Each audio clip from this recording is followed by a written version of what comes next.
2009 से मेरी एंट्री होती है इस मुकदमे में, लेकिन इसके पहले, अच्छा उस घटना का बाद में जिक्र करेंगे, 2005 में जो घटना हुई थी। तो 2009 में जब बहस होने लगी तो उस समय जस्टिस रफ़त आलम, जस्टिस धर्मवीर शर्मा और जस्टिस ओम प्रकाश श्रीवास्तव, ये 3 जजेज बेंच में थे। जब बहस शुरू हुई करीब करीब जो है वो अगस्त महीने में चल ही रही थी, तो बहस में ऐसा लगा किशोर कुणाल साहब जो है उस समय सेवा से मुक्त हो चुके थे, VRS वो ले चुके थे, वो बड़ा सक्रिय इसमें रुचि ले रहे थे, तो जाके बैठ के सुन रहे थे बहस। तो जब बहस वो सुने और जो वकील थे रंजीत लाल वर्मा जी निर्मोही अखाड़े के, उनसे उन्होंने बात की। तो उन्होंने कहा देखिए, कहने को तो हम लोग बोलते हैं कि मुकदमा जीतेंगे, लेकिन हिंदू मुकदमा हार रहे हैं। हमारे पास कोई ऐसा साक्ष्य नहीं है कि हम प्रमाणित कर सकें कि हम मुकदमा जीत जाएंगे। तो उन्होंने विश्व हिंदू परिषद की ओर से एक रिटायर्ड जज साहब सुपरवाइज़ कर रहे थे मुकदमे को, उनसे मिले तो उन्होंने कहा मुकदमा हम जीतेंगे, ये आस्था का प्रश्न है, ये कोर्ट इसका निर्धारण थोड़ी कर सकती है। भगवान की राम जन्मभूमि थी तो हम क्या दाई ले आएंगे क्या उस समय जिसने पैदा करवाया था भगवान राम को? ये सब थोड़ी चलेगा, आस्था का प्रश्न है, यहाँ पर मंदिर होगा। तो किशोर कुणाल साहब IPS अधिकारी थे, इसलिए इतना समझ गए कि ये लोग मुकदमा हारेंगे, इनके पास कुछ है वे नहीं, इस तरह से बात करते हैं, ये बात अदालत में तो चलेगी नहीं। तो वो चले गए कलकत्ते, और वो इतने व्यथित थे कि वो जो हरितालिका तीज होती है उस दिन महिलाएं व्रत करती हैं और उनके पति अवश्य ही उपस्थित रहते हैं घरों में। इधर में उत्तर भारत में ऐसा प्रचलन है। उनकी पत्नी व्रत करती ही थी, और हरितालिका तीज के दिन ही स्वरूपानंद सरस्वती जी महाराज का जन्मदिन भी था। तो वो कलकत्ते में चातुर्मास कर रहे थे, तो उन्होंने देखा कि मैं अब ये नहीं देखूंगा, चलूंगा उनसे मिलूंगा, नहीं तो हिंदू तो मुकदमे हार रहे हैं। तो वो चले गए वहाँ पर कलकत्ता में, उन्होंने स्वरूपानंद जी महाराज से सारी बातें बताई, और जितने भी लोग इसमें रुचि रख रहे थे सबकी एक मीटिंग हुई। 2-3 दिन मीटिंग करके फिर तीसरे दिन शंकराचार्य जी ने, मैं कलकत्ता हाई कोर्ट में था, जा ही रहा था अपने चैम्बर से कोर्ट में एक बहस करने, तो उनका फ़ोन मुझे आया कि आप जो है अभी आ सकते हैं क्या हमारे पास? तो मैंने उनको कहा कि महाराज जी ऐसा है कि एक बहस करने जा रहा हूँ, जैसे ही बहस करके निकलूँगा आपके पास आ जाऊँगा 4:30 बजे तक। बोले ठीक है। मैं 4:30 बजे उनके यहाँ पहुँचा, तो सभी लोग बैठे थे। तो शंकराचार्य जी ने कहा कि देखिए, आप लोगों ने कहा था कि बड़े से बड़ा वकील करिए जिससे हम लोग मुकदमा जीत जाएं। तो मेरे विचार से इस मामले के बड़े से बड़े वकील PN मिश्र जी हैं। तो और उन्होंने कारण बताया, उन्होंने कहा कि ये मैं इसलिए कह रहा हूँ कि जब अटल बिहारी वाजपेयी जी प्रधानमंत्री थे और जेठमलानी जी कानून मंत्री थे, तो जेठमलानी जी ने मुझे कहा कि महाराज जी मेरे घर आ जाइए, पादुका पूजन करूँगा। तो मैं चला गया। पादुका पूजन करने के बाद उन्होंने कहा कि जो कुछ मैं आपको देना चाहता हूँ दक्षिणा। तो उन्होंने कहा कि मैं सन्यासी हूँ, मुझे दक्षिणा की क्या ज़रूरत है, जिसके घर जाता हूँ एक टाइम भिक्षा करा देता है और फिर वो टिकट करा देता है, दूसरे के घर चला जाता हूँ, तो आपसे हमको कुछ नहीं चाहिए। उन्होंने कहा नहीं, कुछ तो महाराज जी बताइए, कुछ तो सेवा करूँगा। तो उन्होंने कहा कि मेरी ओर से राम जन्मभूमि का मुकदमा लड़ दीजिए, यही हमारी सेवा होगी। तो उन्होंने कहा ठीक है महाराज जी, अगर ज़रूरत पड़ी तो लॉ मिनिस्टर से रिज़ाइन करके भी लड़ दूँगा।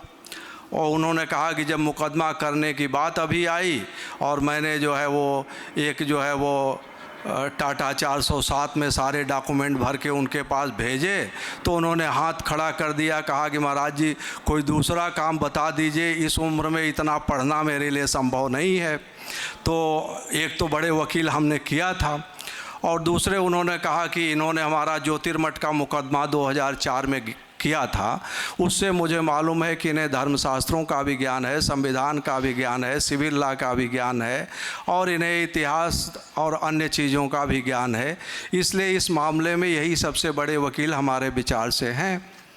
तो सभी ने कहा कि ठीक है। तो उन्होंने कहा, उनके वकील जो उस समय एक शुक्ला जी थे जो केस करने आते थे कलकत्ते से, तो शुक्ला जी खड़े थे, उन्होंने कहा यही कर रहे थे केस। तो हमने उनसे पूछा कि तैयारी क्या है, तो उन्होंने कहा सर कुछ नहीं है।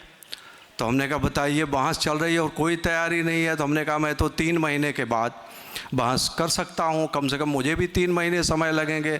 14,000 पेज की गवाही है, 500-600 पुस्तकें हैं, ये सब देखना इतना जल्दी तो नहीं हो सकेगा। तो तब तक जो है वो किशोर कुणाल जी बोल पड़े।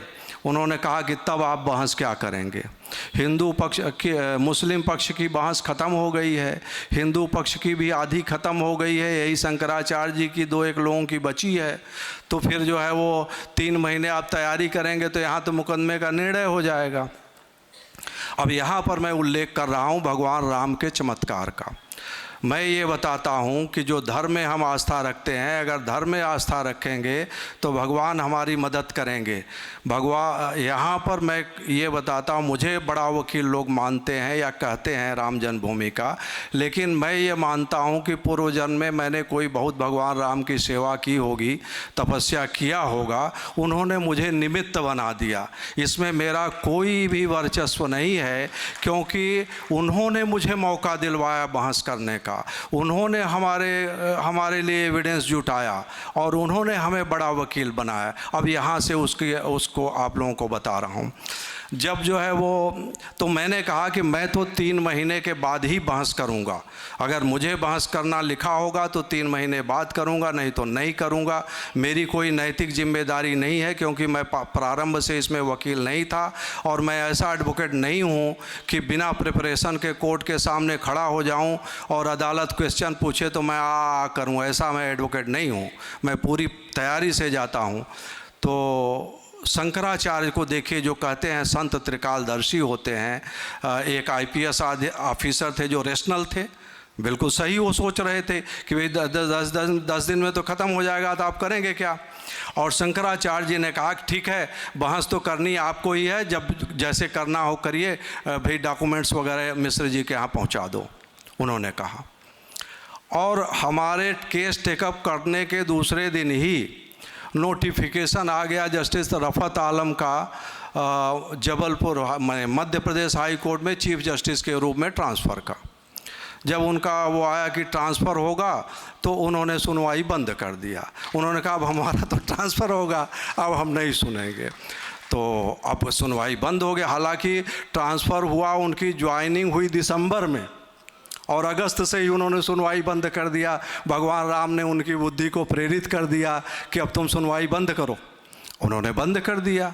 अब जो ट्रांसफ़र होके जब चले गए, इस बीच में ओम प्रकाश श्रीवास्तव जी भी रिटायर हो गए, तो नई बेंच बनी जिसमें justice SU Khan, justice Sudhir Agarwal और जस्टिस धर्मवीर शर्मा, ये 3 आ गए। इन लोगों ने जनवरी से सुनवाई करना शुरू कर दिया। 16 जनवरी से इन लोगों ने 16 जनवरी 2010 से इन्होंने सुनवाई शुरू किया। पहले मुस्लिम पक्ष की बहस शुरू हुई। मेरी बहस तो हुई 15 मार्च से 27 अप्रैल तक मैंने बहस किया था वहाँ। उस बीच में शुक्रवार, शनिवार और रविवार छुट्टियाँ होती थी, बीच में और छुट्टियाँ पड़ जाती थी। तो कुल जो है वो मैंने लगभग जो है वो 24 दिन मैंने बहस किया था।